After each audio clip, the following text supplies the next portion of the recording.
And it's also a question for each one of us.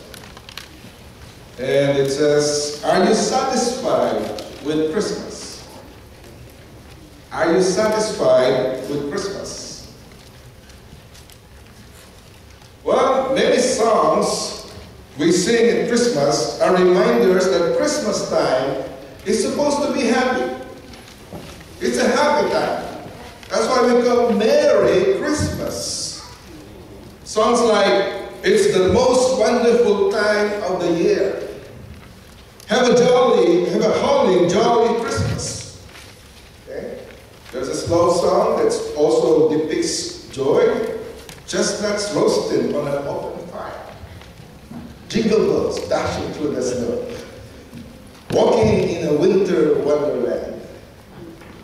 All of these songs, all of these Christmas songs tell us that Christmas time is supposed to be a joyous, trouble-free season. But let me ask you honestly, is that what you're expecting or experiencing this season? Probably yes, probably no. For some of you, you have personal problems that are keeping you from experiencing the joy of the season.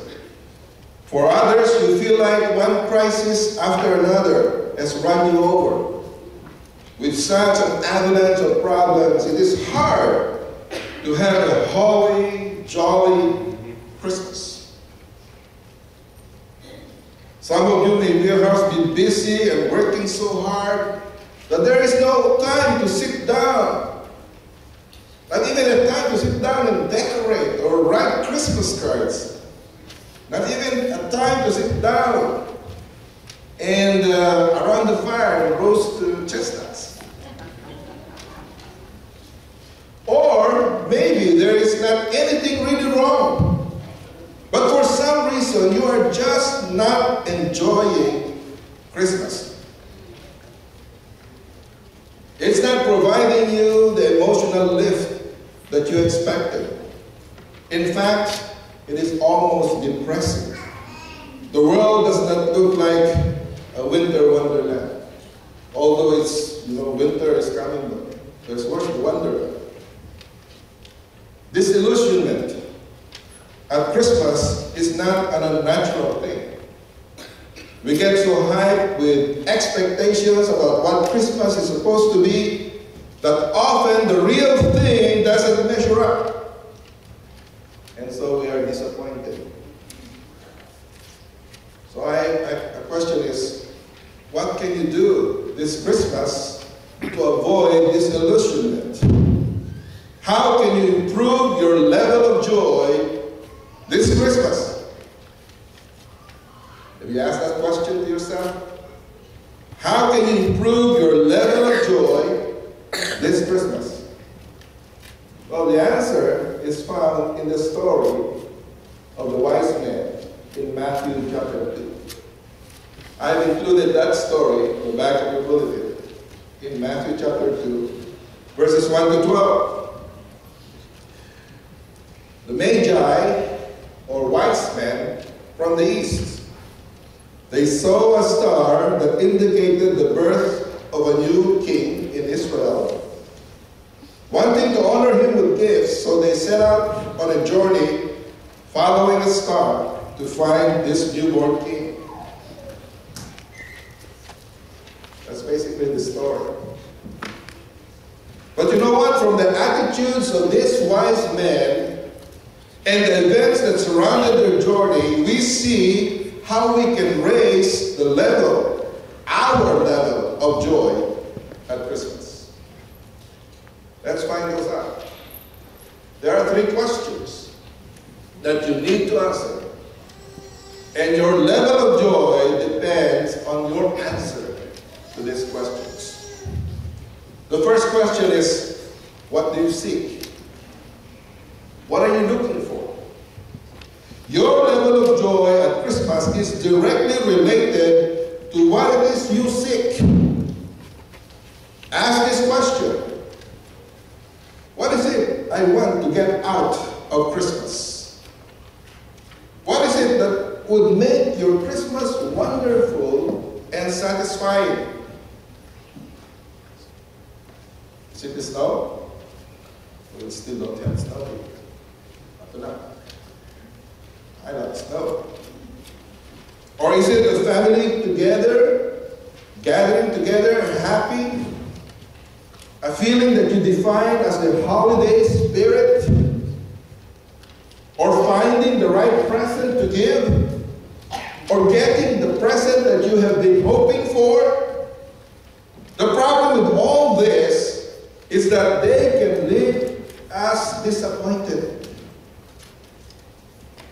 Have you ever had the kind of experience when you were disappointed by Christmas because it did not deliver what you thought it would? You can probably remember that Christmas, like last year or perhaps 5 years ago. But you know what? The problem is not Christmas. It is our expectations. We are looking for the wrong thing. What do you seek? What are you looking for this Christmas?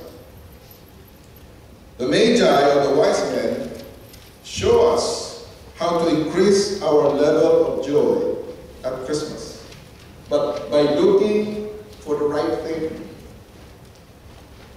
What was it that they were looking for? It's found in verse 2 of our text. Matthew chapter 2, verse 2. It tells us, they came to Jerusalem and said, "Where is he who has been born King of the Jews? For we have seen his star in the east and have come to worship him."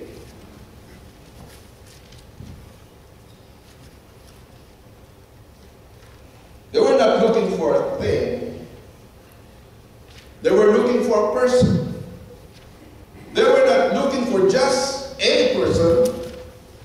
They were looking for Jesus. Christmas for them was an opportunity to worship Jesus. That is what we need to be looking for and expecting this Christmas. The experience of worship, a fresh glimpse of he who was born in Bethlehem.